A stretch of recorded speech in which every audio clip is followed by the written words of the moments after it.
I think it's just about having systems in place like journaling and reviewing not only your technical performance, but your emotional performance as well, and just staying in check. So sitting down today with Jason Graystone once again. We had a few interviews in the past. Jason is someone that I really admire for his trading skills, also his business knowledge, and being able to organize trading as a framework into what he does for well. So Jason, welcome to the podcast. Good to be here, of course, today, and look forward to discussing again with you. Yeah, man. Thanks for having me on. It's always a pleasure catching up with you, Etienne. It's a great conversation. Definitely, for sure, always. So tell me a bit more about kind of what's going on these days and what happened since we last spoke. I think it's been like a year or so. Yeah, it's been about a year. Trading going well, albeit like last week was a pretty bad trading week. Other than that, business stuff going well, investing going well, lots of different opportunities in the investing world.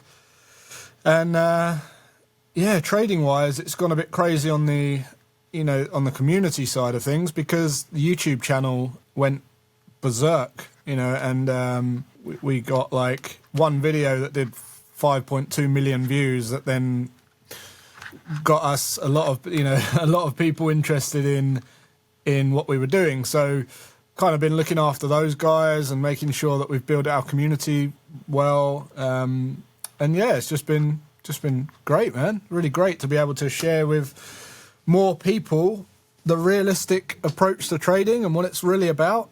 There's a lot of guys that focus on trading only, like teaching strategies, how to trade, that kind of stuff. But you focus on trading more in terms of like a bigger picture. You look at it as like the whole wealth building thing, like how you're going to build wealth, and trading is part of it. Explain me how you kind of look at things and how trading is for you, what kind of role it plays, and what's the bigger picture in terms of what you're doing with your money. Yeah, so the easiest way to explain that would be I want to build income in terms of returns from investments, and I want it to grow at a fast rate, but I don't want it to be volatile, right? So I don't want it to have lots of big losses. So if you look up Warren Buffett, for instance, he's very famous for a 90-10 split. So he invests in stocks and bonds and he blends them that way so that he has fixed income, but also accelerated income, but without volatility. And I think about that on a bigger scale. So I could go and put my money in a savings account, right? And I'm definitely going to grow that money, but it will be very low, very small returns. And if I wanted to increase those returns, I might look at something a little bit more risky that requires more of a skill from me, like stock investing or value investing or even index funds, right? And then that's going to produce a bit more income, but it's going to be a little bit more volatile. So the way that I structure everything is I want to put most of my cash into the bottom 50% of that, which is fixed income, but not volatile. And then I want to use my skill to put a smaller portion of my, my liquidity into something that's going to accelerate the returns. And yes, it will introduce some volatility, but I can manage it because most of my attention goes on that one thing. So trading is that for me. Trading it allows me to grow everything quicker, and the foundational stuff stops it being so volatile. And the skill that I've developed in trading allows me to manage the risk and grow it and not be volatile as well. So it's just kind of a perfect fit. So I get the maximum returns with the least volatility in my overall net worth. So and that's kind of, I hope that makes sense, but that's how I piece all this stuff together. Totally makes sense to me. Now, here's a question that someone might ask is, when does it make sense to trade? When does it make sense not to trade? Like maybe if your return is the same as the S&P, would you not trade? Or would you try to like aim for a specific return to make trading worth it? Or what's kind of the guideline there? That's such a great question. I get asked all the time, what is a great return from trading? What is considered a good return from trading? And I'm sure you get asked that all the time as well, right? And the thing with that question is it comes down to what you think is a good return and what the energy and effort that you need to put into that thing to get that return is worth. So you could go and, you could go and give your money to someone to manage, right? In a bank, and they might get you 5% per year. And you haven't had to do anything for that, right? You just give the money to them, and that's very passive, and they get you 5% per year. If you was to put it in a savings account, you might get 0.5% a year, right?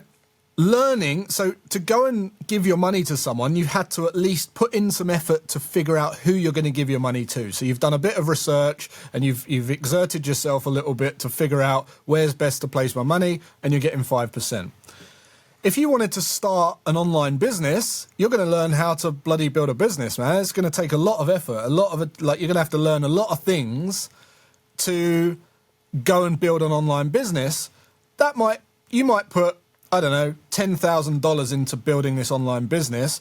You might get 100% return in 12 months, but you might think, oh, all of that work and effort, into doing that just for £10,000 is not worth it. Right? Even though it's 100% return. So trading's the same thing. How much do you need? How much is your life? Like, what are you trying to get from it? Is it going to supplement your income? Is it, do you want to replace your income? And then all you're talking about is percentage returns. So how much effort are you willing to put in to get that return? Because that's ultimately what it's worth to you. It's not a question that I can answer. It's not a question. Of course, if you're getting 5%, 10%, 20% per year, that's going to be better than 5% or 1% in your bank or in your savings account. But how much work are you willing to put in to get that return? And that is the answer. It's like, is it worth it? Yes or no, right?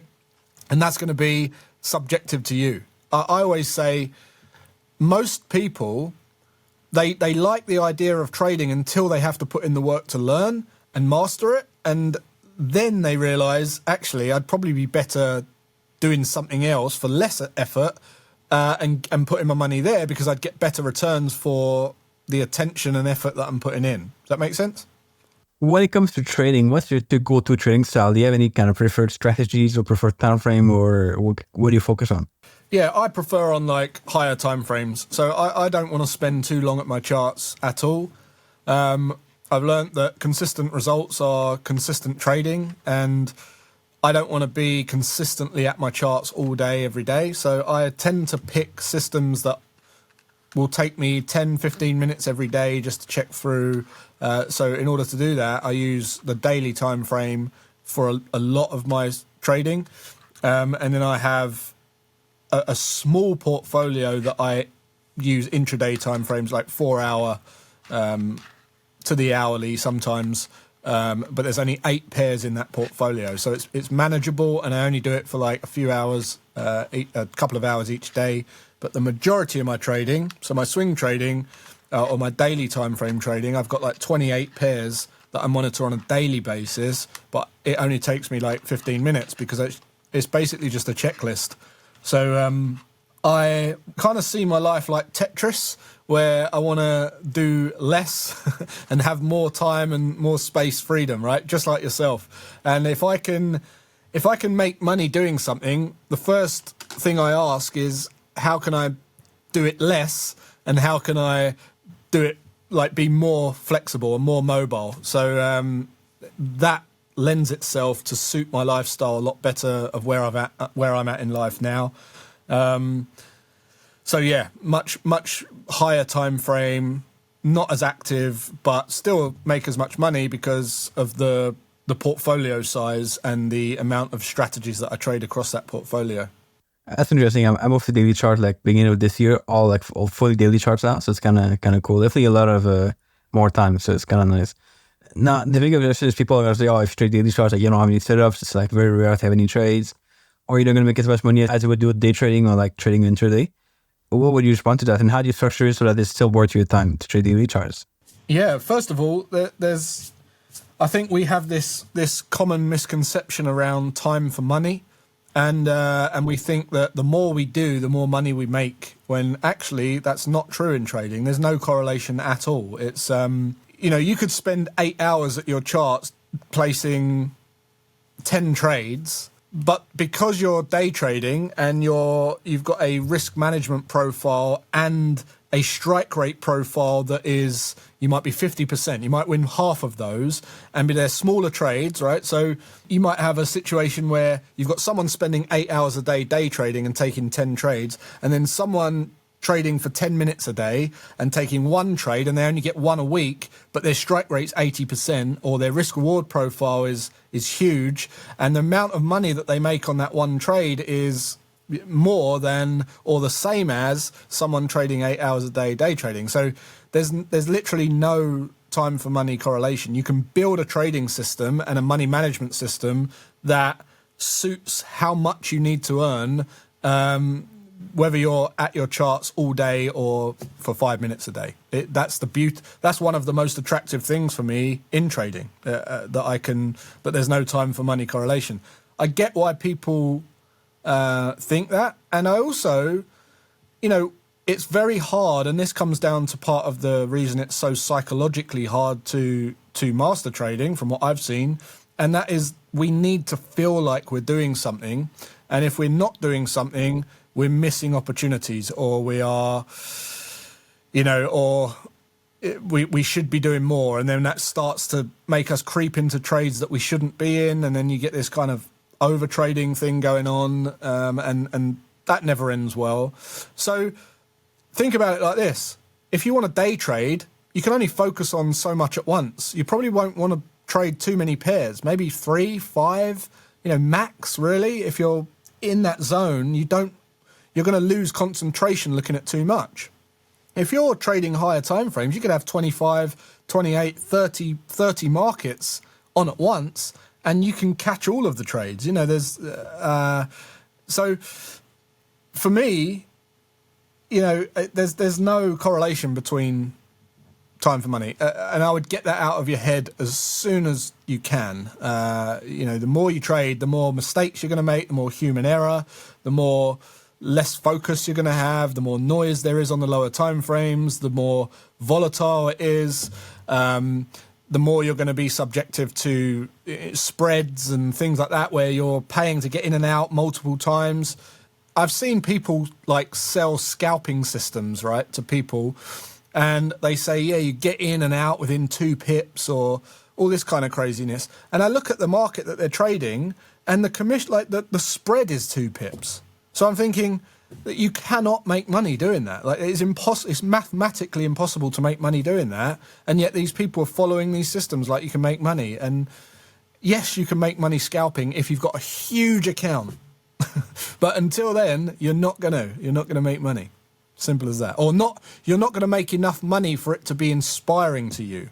You might make 1%, 5% or whatever, but that's going to be on a very small account that you're trading, and it's too much work for very little monetary returns, and you'll burn out. You just won't want to do that.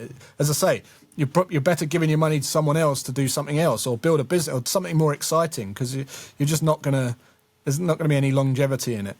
I know these are honest answers, man, but that's what you get from me. Definitely. I love it. Do you place more risk on your daily chart trades than you would do an intraday strategy, or is it the same kind of similar risk per trade? So in my intraday trading system, I trade something called a smooth ratio money management system, where it's a fixed position size and I have a maximum risk limit, and only when I go into a winning streak, I can increase that position size after a period of winning streak. And if I have a losing streak and it goes below a certain threshold, I have to decrease that position size. And that is a fixed position size. And that's on 8 pairs.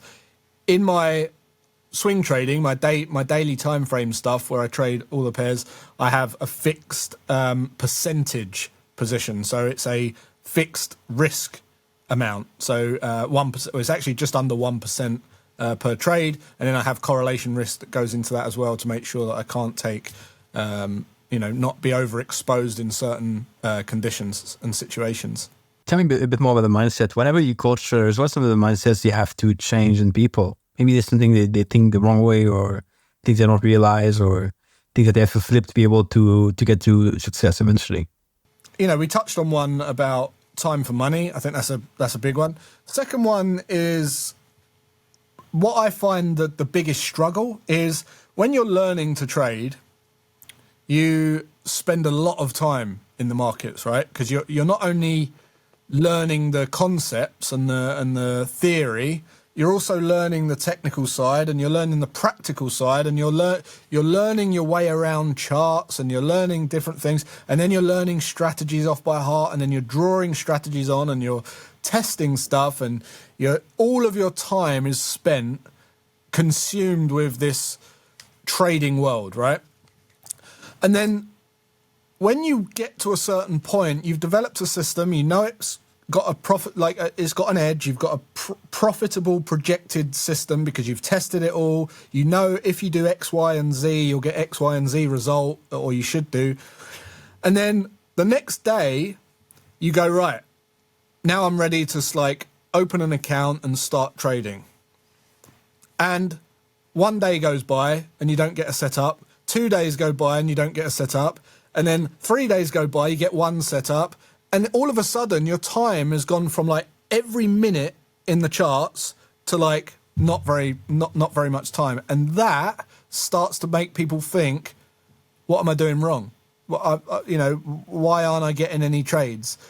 If they just look back at all of their test results, they would actually see, oh yeah, it's kind of 3 a week or 1 a week on average. But it's the time that you've put into all of that compared to the time you're in it now is the struggle. It's like, I should be doing more. And that is a really dangerous place to be if you haven't got a support network, because no one's watching you. You're on your own. No one else really cares. And you're just going to start placing trades that you shouldn't be in. And I think loneliness is the struggle. I think it's just like feeling like you should be doing more is a mindset that you need to work on, because as a trader, patience pays the bills. Like patience is what's going to pay you, not just getting in for the sake of it to say you're in a trade. Yeah, good point. I see just a lot of prop firms, people who take prop firm challenges want to get to the funding quicker. So then if they don't have any trade, they kind of start to freak out, and then they take more trades, or they try out a new strategy. Yeah, that's why I think a lot of those prop firms are flawed, because you're teaching traders, you're incentivizing traders to make a certain amount of money in a certain amount of time, where no professional trader in their right mind could tell you that they're going to make a certain amount of money in a certain amount of time. I don't know when I'm going to make money. I just know that I will probably make money over the next 12 months. I can't tell you when. I can't tell you that I'm going to make money this week or next month or even in the next couple of months. I don't know. How do you handle these tougher times when either you go to a drawdown or either you don't make any money in trading for a little bit of time? What's your mindset to kind of go through these periods? I think it's just about having systems in place, like journaling and reviewing not only your technical performance, but your emotional performance as well, and just staying in check. So making sure that, one, you're not taking excessive loss in your trades. 2, you're trading exactly to the plan. So 3, you're taking trades that you should be in, and you're not missing any, because under trading is a thing as well, right? Also, make sure that you're not in trades that you shouldn't be in, and then also make sure that you're managing your trades correctly. And if you're just journaling that on a daily basis, so you take the trade and then you do a checklist. It's like, did I take excessive loss? No. Was I supposed to be in this trade? Yes. Did I miss any trades that I should have been in? No. Did I manage the trade correctly? Yes. Right? And then if the answer to any of them is the other way, you want to take note of how much you won or lost as a result of that error. And your goal should be to make that 0 all the time. You should always try to not gain anything or not lose anything by error. You just want to make money by trading it flawlessly. And if you've got a system in place where you can check that on a daily basis, you're very unlikely to struggle in drawdowns, because you can compare it, right? You compare it to last year. You compare it to the last 10 years, 5 years, 3 years. You compare it to your test results. You compare it to your own analysis of your performance. It's like, right, was I emotional that day? Did I trade, as I should have? Did I start early? Did I start late? Did I, all these things, if you keep on top of that, if you go into a drawdown and the answer's like, oh yeah, I shouldn't have been in this trade, well, then that gives you peace of mind because you know, oh, I'm in this drawdown because it's my fault. You know, I shouldn't have done that. Or if you're in a drawdown and you've done everything that you should have done, then that gives you peace of mind that, well, this is expected. You know, this is an expected drawdown. Have I exceeded my maximum historical drawdown? No? Okay, well, let's just keep going because I know every loser is one close to the winner. And if you do find yourself in a position where you have exceeded like your maximum historical loss and you are trading it flawlessly and you're not making any mistakes, then it's time to just stop and go, I need to review this system. I need to review this strategy and make sure that it's still, you know, there's not something wrong with it or it's not changed or lost its edge or deteriorated or something like that. Good point, definitely. I think the key is most people just don't track it. They're never aware of that. Don't track it. So where do you start to, like, every system is going to deteriorate at some point. The edge is going to change. It's your job to stay on top of that and optimize it and make sure that it's continuously profitable. If I just opened a shop that sold milkshakes and I said, oh, well, everyone buys milkshakes and it went really well, and then I just walk away and go, oh, that'll sell milkshakes forever. And then some other shop opens up next door with like these amazing ice creams and milkshakes and I just neglect it, of course I'm going to go out of business, right?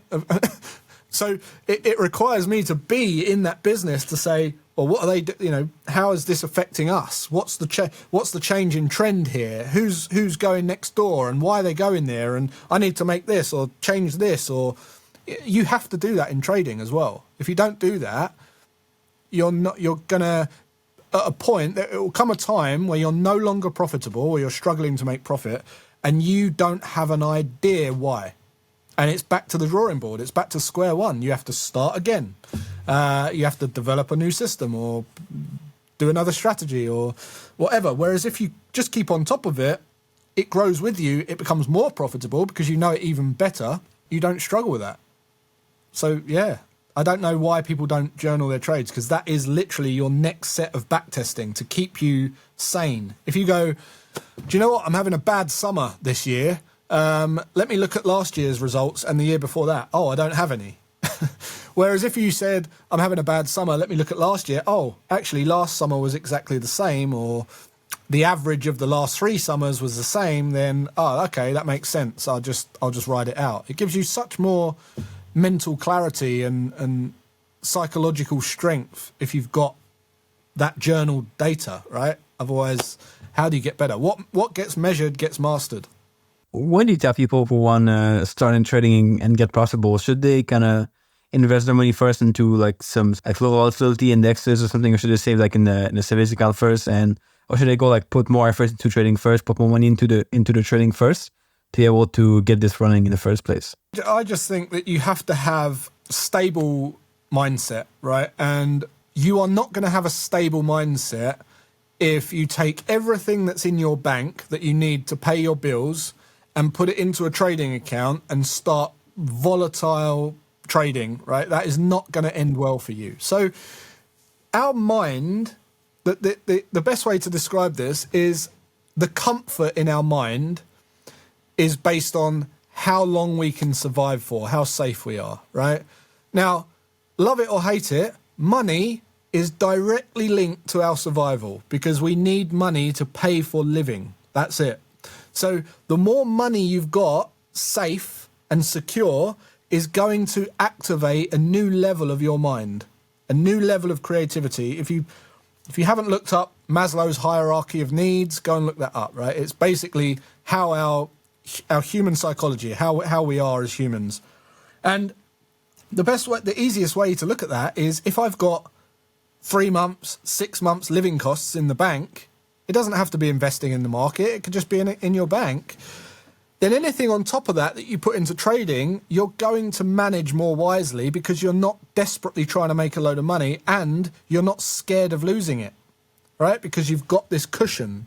So take it or leave it. The best way to learn to trade and to go all in on trading is to at least have some security first.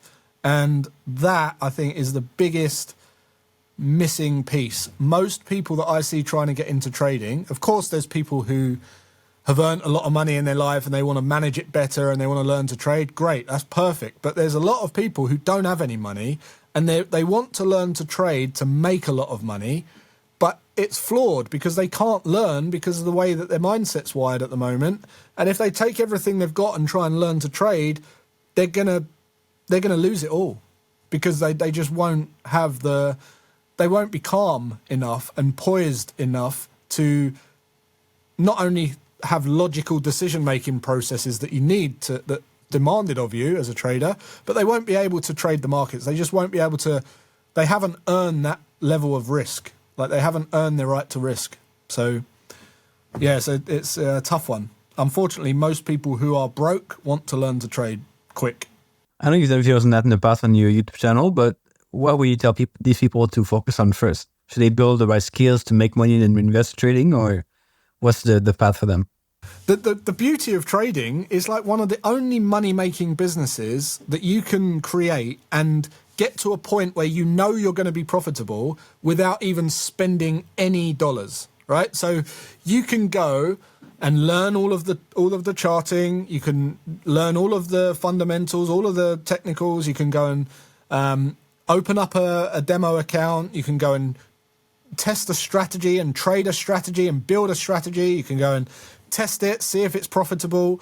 And then the day will come where you know that there is a high probability of if you do this, you will have this profit and you haven't spent any money. And then you put your money into the account and you go, right, let's trade it flawlessly and you start bringing in money. I don't know any other business like that where you can pretty much, write a business plan that is going to be profitable before you've invested any money. Trading is phenomenal like that. But people seem to want to put money at risk to feel like, and I know why it is, it's for many reasons, but it's like, what if I trade and it wins? Which is the completely wrong way to go about trading anyway. You want to be thinking a little bit longer term, build the skill, prove to yourself that you can be profitable. Focus on percentage, not money. Do it for 6 months, do it for a year. Focus in just percentage, not money. And then prove to yourself that you can be profitable because no one else cares. And then when you can prove to yourself that you're profitable, 6 months, 12 months, money is easy to find after that point. If you can prove that you can generate 10, 20, 30%, whatever, 40% return, whatever it might be, there will be people willing to give you money to trade.